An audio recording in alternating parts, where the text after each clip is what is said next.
Thank you. I want to ask a question about reality.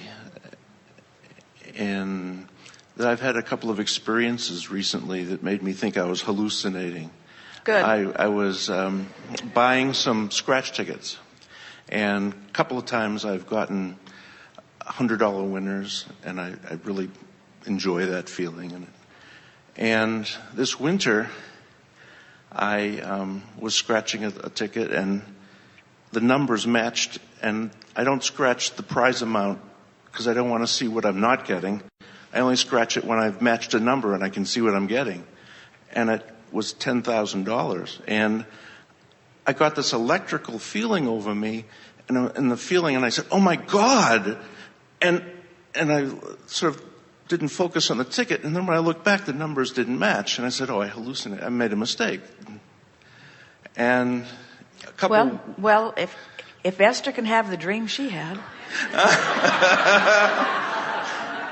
she would like to call it hallucination.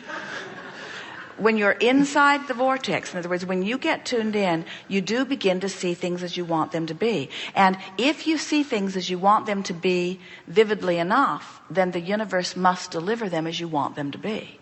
In other words, we're not kidding you. That when you have that sort of vision, and people call it religiously speaking, when you have a vision, is a good thing. But psychologically speaking, when you have a hallucination, it's a bad thing. And we say, when you interpret the future through vision, and it sends that electricity. Now, that electricity that went through you, that was confirmation. That was source energy confirmation that you were in alignment. And so what if that's not the ticket on which the alignment took place? But I'm wondering, could it be that the ticket actually changed because I didn't let it, reacted? Well, we will say definitely to you that it was not that you had one and then you were incapable of accepting it, so the numbers changed right before you. Okay. That's not what happened. Okay. What happened was you saw it as you wanted it to be. You saw it as you practiced it to be. You saw it the way the source within you sees it. And when the source within you sees it, and you see what this is a really good example. We've been talking about this vortex that is attracting all cooperative components.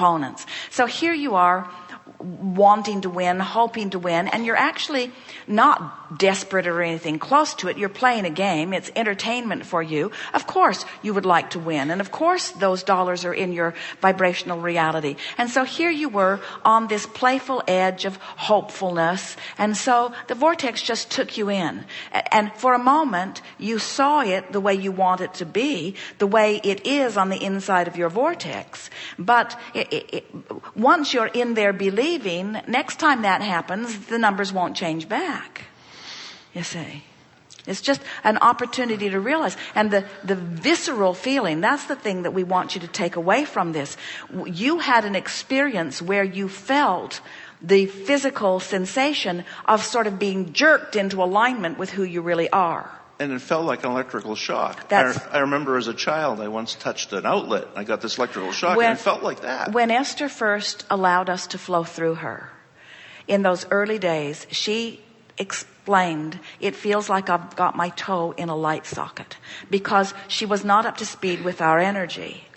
But they were summoning it, and she was close enough that she could access us, but she wasn't right on the frequency. And so there was a lot of convulsing. Her feet were kicking around. She was sitting down. She was holding onto the chair for dear life. They have videos which you will never see of this amazing experience, and it was like electrical shock, only because she was not up to speed with it. And even after that, for a while, it felt like swooning. When Abraham would come in, it was incredibly disorienting to Esther because of the mixture of the energy as she was getting up to speed with us, you see. And the longer she blends and the more she allows it, then the more steady this interpretation feels to her. But it's like that in the beginning. And that's not to say that you aren't in the vortex often on other subjects, but it is to say on that subject of dollars coming to you in that way, you're not really in alignment, because it's a game to you, it's chance, and you know too much about the odds. And so your knowledge is preventing you from being up to speed. If you could forget everything you know, if you were someone who just said, yeah, you go down and you just pay how much for the ticket? $2, $5, whatever. Just pay a little bit of money for the ticket, and they give you a ticket, and you just scratch this off, and then they give you a lot of money. How does this game work? Well, you just give them a little, you scratch some things, and then they give you a lot of money. If that were really, are you hearing us back there? Wanderer of the car. When you, focuser, pure focuser, the one who focuses so easily and finds that pure place. If you could innocently meaning you haven't introduced any resistance to the equation, when you just purely, meekly, ringing any bells, want something, it comes. But when you are so smart, do you know the odds of this? I get stubborn and I want to make it happen, and it never. Well, that making it happen is that trying to control the uncontrollable. Push the river. But it's all right to be determined about being in the vortex. In other words, and there's a little stubbornness in that too. In other words, just Esther said to Jerry, I'm in the vortex and I'm not coming out. I'm in the vortex and I'm not coming out. Don't make me come out. She said, don't make me come out. She's being playful about it. And when she comes out, no one's happy. Everyone wants Esther to stay in the vortex. Everyone who knows her wants her to stay in there.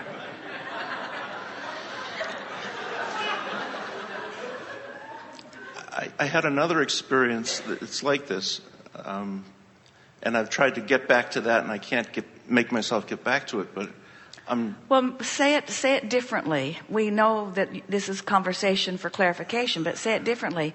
I'm looking forward to getting back to it is much less resistant than I can't get back to it. I can't get back to it. It's just nailing your feet to the floor. I can't get back to it. I want to, but I can't. I want to, but I can't get back to it.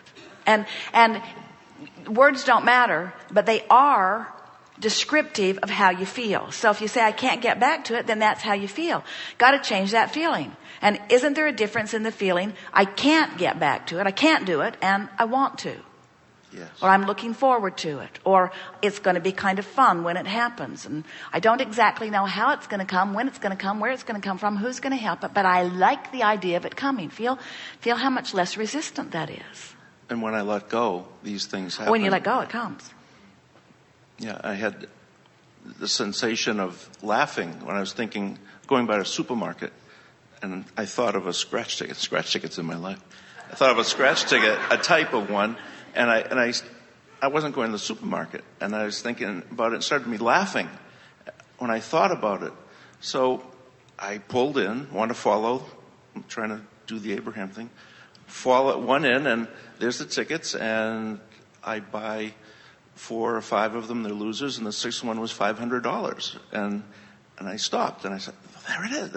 That's what I visualized. So what's that tell you? So laughing was your indication of alignment. Yes. Laughing was your indication of being in the vortex. The idea that was occurring to you in the middle of all of that was an impulse that you were wise enough to follow. Now, you say, because I was laughing is the reason I followed the impulse. And we would say it's really hard to sort all of that out. In other words, you had an impulse. In other words, the laughing is alignment.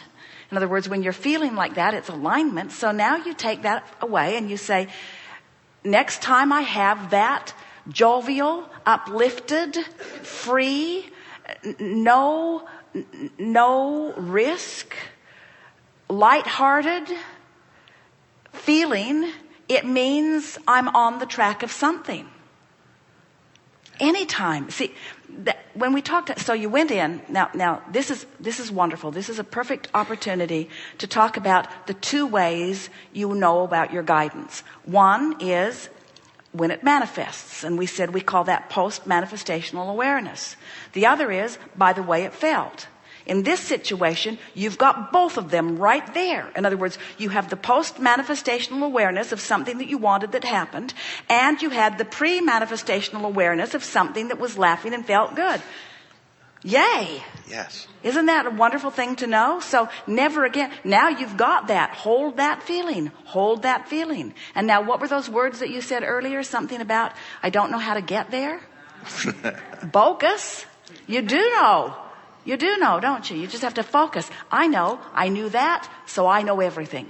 I knew that, so I know everything. That was the perfect example. We're just milking it for you. That was the perfect example, you say. That was the perfect example of me having something in my vortex.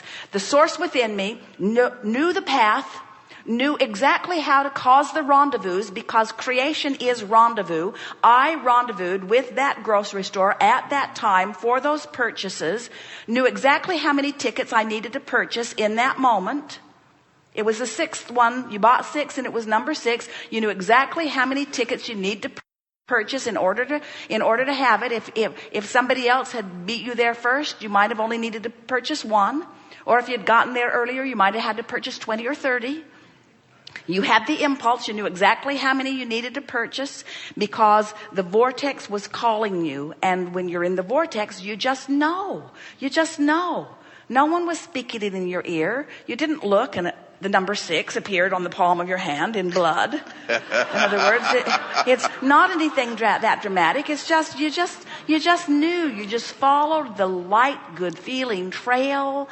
It's always a light, good feeling trail that leads you to the love of your life, to the winning ticket, to whatever. It's always a light, good feeling. It's never turn left, not right. You'll die if you go right. It's never like that. In other words, it's always a light, good feeling. I have another positive, light, good feeling about something, but again, it's about reality.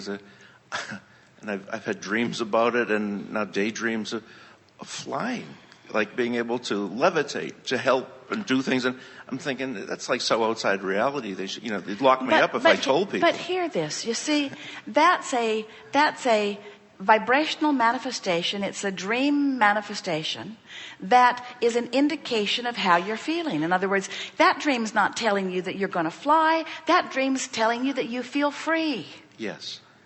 You see, and that when you feel free, you fly in your dreams, you see. And if you were flying around in your body, you wouldn't like it because first of all, you'd be a freak. And people would be looking at you. Some would be trying to shoot you down. Your life would not be what you want it to be. And right. All of that attention would ground you anyway. You see, you want to fly in your dreams. You really do. Thank you very much. Thank you.